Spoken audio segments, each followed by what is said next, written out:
Hey, what's up guys? Gordon Briley here with PhenoX Fitness and Nutrition. Today's video is a follow-up from the last calorie deficit video, and this one is talking about RMR, which is resting metabolic rate. It's going to be really important for you to understand how resting metabolic rate affects weight loss. And what resting metabolic rate really is your body, just to keep it alive, is actually very expensive. So your organs, your brain is a huge consumer of energy, your liver, your organs, just breathing, all these things take a lot of energy. So that's what RMR represents, and understanding your RMR is going to be one of the most important parts because it is such a big portion of your overall calorie consumption. It's important that you learn what yours is and how you go about that. You can do it in a couple different ways. For me personally, I do resting metabolic rate test with an indirect calorimeter, and that's actually just a scientific tool. It measures your oxygen consumption and your carbon dioxide output, and with that information we can actually get a very accurate measure of how many calories you burn at rest. So that's one way to do it. That's probably by far the best way to do it, but it is not the only way. This other way that I'm going to teach you guys is because not everyone has access to that type of machinery, although it's more common than you think. So how are we going to attack it without that general information? So I'm going to give you the way that I do it, and you guys can start to learn about your body more specifically and start to fine-tune things to meet your needs. Now, one of the things that I always noticed with the indirect calorimeter, when you measure different people's measurements, so I had two different girls. One was, they were both 18 years old, and they were both athletes. And if you looked at their body type, they were very similar, both muscular, both high energy. And so what we did is I took their measurements, and one of these girls burnt 1,800 calories at rest. The other one burnt only about 900 and some calories at rest. So it was like, looking at them, one would really assume that they probably burn very similar amounts of calories. But that's going to show how individual we are, and this is mostly genetically predetermined, but there's a lot of things which we're going to go over that can affect RMR and make it seemingly raise or lower, but we're going to get into that a little bit more detail. So the way that I'm going to do it is to use myself as an example of how I would start to figure out what my RMR likely is. So I've actually done testing on myself, and I know that my RMR is around 2,000 calories. It was 2,045 calories to be exact. I put it at 2,000 just for a nice round number. But there's some other things we're going to really want to take into account. And DA is daily activity, because this is a huge driver of caloric burn. So if you're someone that sits at a desk all day, you're not very active, you're not a construction worker or a professional athlete that's always in motion, always expending calories, this number is going to be drastically different depending on your daily activity. So again, if you're sitting at a desk, you're going to want to assume it's much lower than someone that is very active, and you have to make adjustments accordingly. The next thing is exercise, and this is another big one, is what type of exercise do you do? What is your body type? Are you very muscular? Are you an endurance athlete? And these are numbers that can vary widely as well, because someone that just does basic weight training, although there's a huge benefit to that, it may not actually burn as many calories as someone who's doing more of a higher intensity, because again, it's all about oxygen consumption, because that's the driver of calorie burn essentially. So depending on how much oxygen you're consuming, that is going to be relative to the actual amount of calories that you burn. And we'll see that calorie burn, like through cardio, let's say, can actually be more of a problem than benefit to a lot of different people. And we'll try to get back into this in a second, because it's very relevant and it's most people's go-to when it comes to weight loss, but in fact it actually creates more problems and stops weight loss, and I'll show you how. The other thing that affects RMR or caloric burn is this is something that it's just a little more scientific. I put it in here because some people really like to classify it as something that matters, but in the end it's something small, but you take a lot of small things, add them together, and they create a bigger purpose. TEF is thermogenic effect of food. So thermogenesis. And protein, between the macronutrients, fat, protein, and carbs, protein is definitely going to have the highest thermogenic effect. So it takes calories to actually deal with breaking down and assimilating protein. Fat is going to be the next, and then carbs will be the last. So that's why when people say eating a high protein diet is actually going to benefit you when it comes to weight loss, there's many, many different reasons to eat protein, but this is just one of them, because there is something that is somewhat relevant, and that's the thermogenic effect of food. And you can just kind of give a little extra push by increasing your protein intake. And that's kind of cool, is to do these little things that matter. Not to mention the amino acids within this protein is going to be how you recover. So what I'm going to do is kind of break down a basic breakdown of my consumption, what I believe to be true, and come up with a number that we're going to utilize to actually start an appropriate diet for my daily activity, my exercise, and my RMR, of course.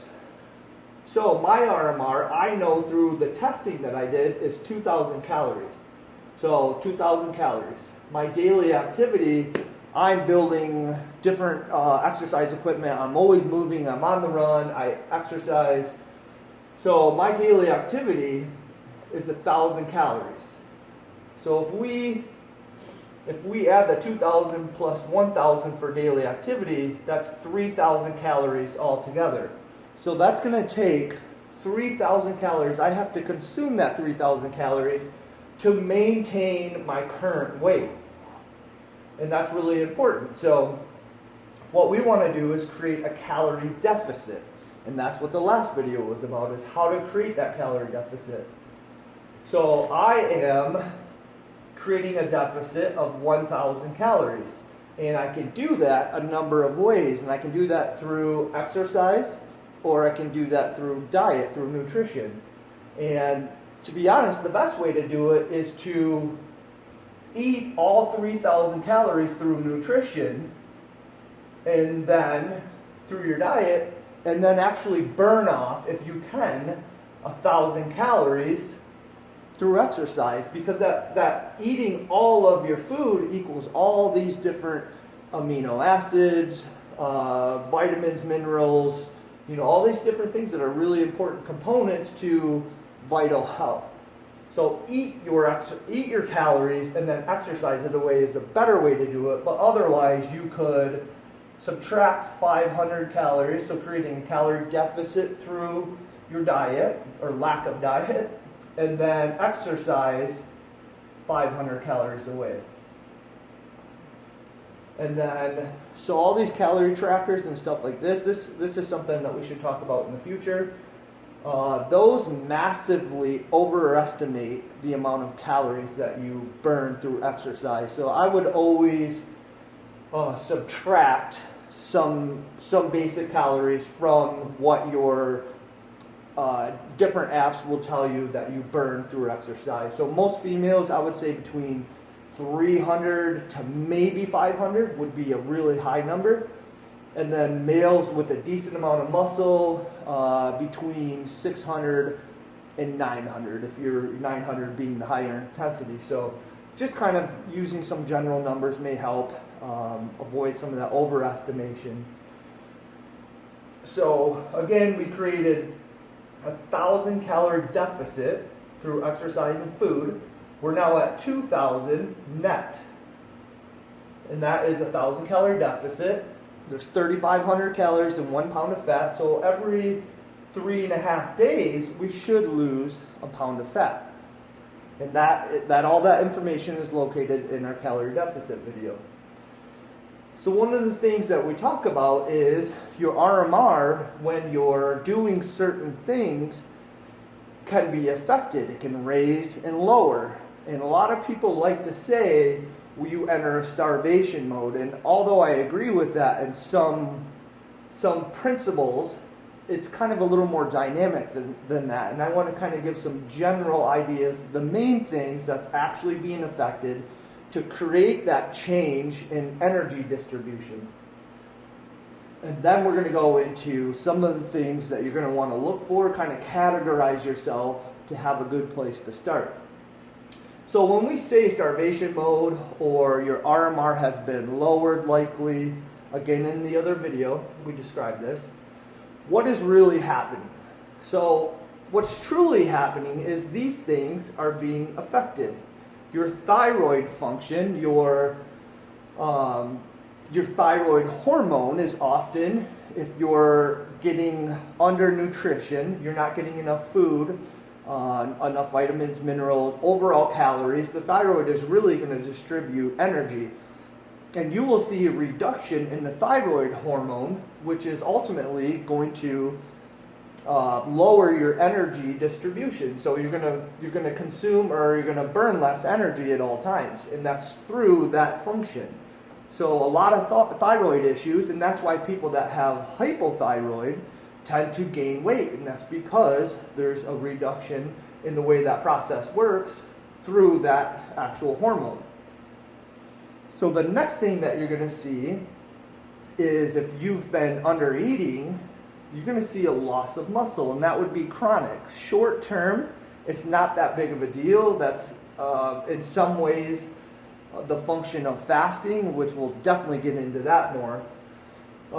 But if it's chronic in nature, you're under consuming calories, which is a huge part of the U.S. population especially, a loss of muscle. And a loss of muscle is really calorically very expensive to maintain and use, and the more muscle you build, the more calories you expend, and the really cool part is the more glucose that you consume, then losing muscle is going to directly affect your RMR because your lack of ability to burn calories and deal with glucose. So these are some of the major things that are really affecting your RMR. So next, secondary, you now have lower energy because of your thyroid, because of your loss of muscle. That is stressful. That's taxing to your body to actually break down your muscle tissue to give other parts of your body that are more important, they're more vital, to break down your muscle to do that, just to keep you alive and healthy, or not necessarily healthy, but alive. You're now going to have a consequence of lower energy. And if you have lower energy, you become less active. That's pretty obvious. So you're having this snowball effect with under eating or under consuming or getting too few of nutrients. So the next thing, this one's really tricky, and I love to get people to understand this one, is now you'll start to have this hormone flux because our body is not happy about losing muscle. It is not happy about struggling. And what it's going to do is excrete these hormones that are really, really powerful. They're very, very effective. And these are one of the most prevalent ones, or I should say most important ones to understand because they really sabotage your diet. So leptin and ghrelin. So leptin is the full hormone. So when you eat, it kicks in and says, hey, I'm full. I don't need any more nutrition. Ghrelin is the hunger hormone. That little bastard, that one is creating all kinds of problems with us overeating. Leptin is actually causing its own different problems. because people become leptin resistant. So what happens is if we're under consuming, we're on a diet and you're chronically underfed, well, what's going to happen? Our body's going to fight back because it has to sustain those vital organs. And you've undereaten to the point that you maybe have lost muscle, you're lower energy, so it's going to raise up ghrelin. It says, I'm hungry all the time. I'm hungry, feed me, because it's that important that you be fed. So when you fall off your diet, when you fall off the wagon, why did you fall off? Well, it's very likely that your body suppressed leptin and raised ghrelin to the point you're not going to beat that hormone because it's telling hunger, feed. So that's where we sabotage ourselves, fall off the wagon, and then we're pissed off and upset because we failed at a diet again. But really, you just sabotage yourself by not understanding these principles, creating a calorie deficit that was too large. And again, you did that because you were dieting, not understanding, creating this huge deficit, but lost muscle mass. And what'd you do? You got on the treadmill and burnt more calories away. Calories that were already vital to sustaining some of these things, and you just burn them off, cardio. So you would have been a lot better off just going to lift some weights and not actually burning more calories that you didn't even have. So that's a roundabout way to understand some of the complexities of this. And then we want to kind of learn how to discover what your RMR likely is. And we just have to find some starting points. But the first thing I would do is try to categorize yourself. Try to figure out which one are you so you can take the correct approach at figuring out your RMR. So the first one that I categorize is overweight and obese. So that is someone that you have been over-consuming consistently. You have overfilled your fat cells. Now fat is actually penetrating into your organs. It's ectopic, it's inside of your organs, you're getting that distended belly. The belly fat that jiggles is actually very healthy for you. That is our storage tanks. We want that. So if you have just jiggly fat, that's not as big of a problem. It's not really a problem at all. But you have that distended belly, you are at very high risk for a multitude of problems. So if you're in this overweight, obese category, it's actually very simple. Create a calorie deficit. In the very beginning, you can be a little more aggressive with your calorie deficit because you just have so much energy that you can get rid of. You don't want to sacrifice muscle, but you can be a little more aggressive and get right to your diet. Create a calorie deficit. So that one's pretty easy. The next one, which is majority of people, believe it or not, we are consistent undereaters, and this is the biggest problem. And I've been a personal trainer for a very long time, and I discovered this right away. It became very obvious when you get people to start tracking their calories, and they're like, "Ooh, I ate 1,200 calories today. I did really good." And I'm like, "That's probably not even your RMR." So you're definitely undereating, and then you go and exercise on top of that, and then eventually you're just exhausted and worn down, and again these hormones kick in and you fall off the wagon. You just feel like crap all the time because your thyroid function, like you can see how all these things affect each other. So this undereater, to get these people to actually lose weight, this one is actually a battle more mentally than it is physically, because we have this preconceived notion that less is more, and it is not the case. I'm telling you. Undereaters, you need to up your calories. So if you've been eating 1,200 calories and not losing weight, if you go to, let's say, 1,500, or be really aggressive, 1,700 or maybe 2,000 calories. And what happens is, if you're exercising and you see an immediate drop, in weight, within a couple of days. It could take a little bit longer for some people. But if you see a loss in weight, that was probably your body saying, oh, like finally, thank you for the nutrition, thank you for the energy, the potential energy, the calories. So with this happening, this is just one thing that can happen. Right away, you can assume, okay, what I need to do is up my calories consistently for a while, build some muscle, do some resistance training, build your body into a calorie burning machine through that muscle, increase your thyroid hormone, and then not have to make your body strain to maintain your organs. Your energy will get better, and everyone knows when they first start a diet, typically you are stabilizing blood sugar, and depending on how you do it, you could be getting more or less calories, but sooner or later, you're going to be affecting these, but we want to stave these off by just eating the right amount of calories, up your calories, and then burn it off through exercise. This is the number one thing that you can do to change your life, your health, is start eating quality food. And a lot of people know about cheat meals and cheat this and cheat that, and that's okay for some people. But all in all, undereaters, and I'm going over this with more time because this one is really, really important. So the other category is, are you someone that's really skinny? Are you an ectomorph? And that's just your body type. These people have a really difficult time building muscle. They have a very fast metabolism, likely a very, very high RMR, but they find it really difficult to build muscle. I don't want to spend a lot of time on this one because it's not about weight loss, but just wanted to go over it real quick. So someone that has an ectomorphic or skinny body type, you're going to have to eat a massive amount of calories, and that's not something that's going to be short term. That's literally the rest of your life. So if you want to build muscle, again, it's metabolically expensive, you're going to have to eat excessive calories to maintain that expensive muscle.